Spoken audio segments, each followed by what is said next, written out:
Given a choice of shares or cash, which will you take?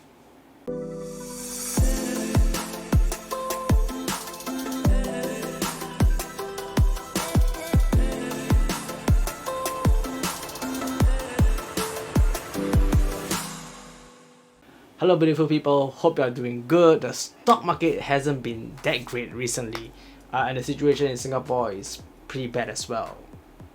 But in the rate market, it also means that it gives us an opportunity to buy into more shares that we've been looking to buy into. But however, today we're going to be talking about recent news that was released not by one, but two local banks in Singapore regarding their dividends. So when a couple days back, DBS and OCBC announced their Scrip Dividend Scheme. So what does this mean? Basically, Scrip is where the company offers Scrip dividends, and this means that it gives you as an investor two options. One is to take dividend as cash, or two is to take dividend in forms of shares. So why do companies do this? Many companies will distribute dividend based on stock holdings that you have as an investor. So for example, with the latest DBS dividends, stockholders will get an option to get 18 cents of dividends per share that they hold, or be issued a new share at $29.54. But looking at current price of DBS at $29.59, this might be a good opportunity to get some DBS shares with your dividend, and you'll be getting a lower price for the same share that you're holding. Sometimes you might get a discount up to 10%. So when a company offers Scrip dividend, it allows them to conserve cash for the months ahead. Like in our current situation, no one knows what's going to happen in the next few weeks or the few months. And if they're able to keep cash with them, it also puts them in a strong financial position to face the unknown challenges ahead. So let's look at some of the pros and the cons of Scrip dividends.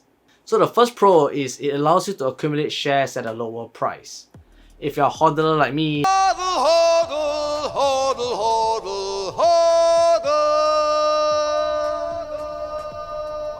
Scrip dividends can be great because you get to, number one, accumulate shares of the company that you own, and this in turn makes your money work hard, especially in Singapore right now, where the minimum stock purchase is 100 shares per lot, and having a Scrip dividend allows you to almost fully utilize your dividends and reinvest them. And that brings me to my second point, which is saving on commission fees.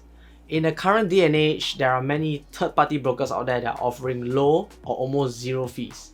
Like Tiger Brokers, they're offering up to 6 months of free trade upon sign up, and if you fund your account with $2,000, you get a free Starbucks shares as well. But is Scrip for everybody?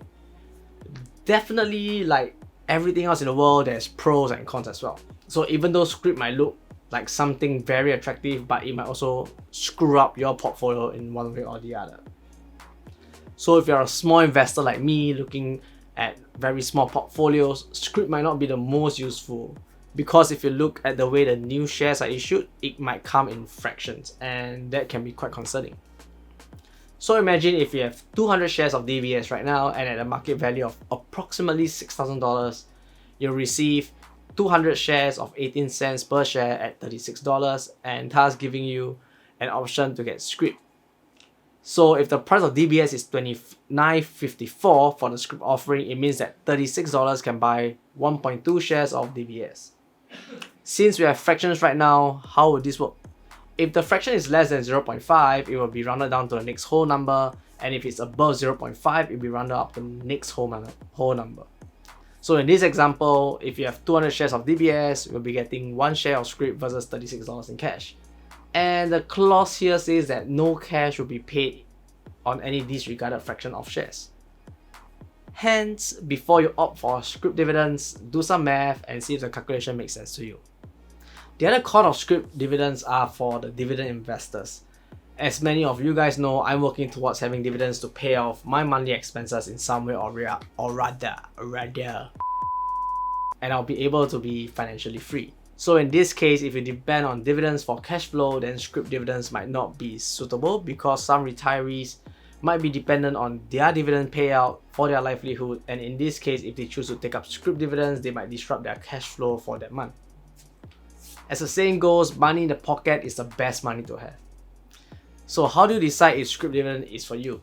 So you should get Scrip dividend if you want to own more shares of that company, if you have confidence that this company will continue growing or have potential for higher growth, or if you think that this company can continue paying dividends and that will be a good chance for you to add more shares without paying for transaction fees. You shouldn't be getting scrip dividend if you know that you can make better use of cash dividends, you have enough shares allocation of that particular company, or if you are dependent on cash dividends for your expenditure.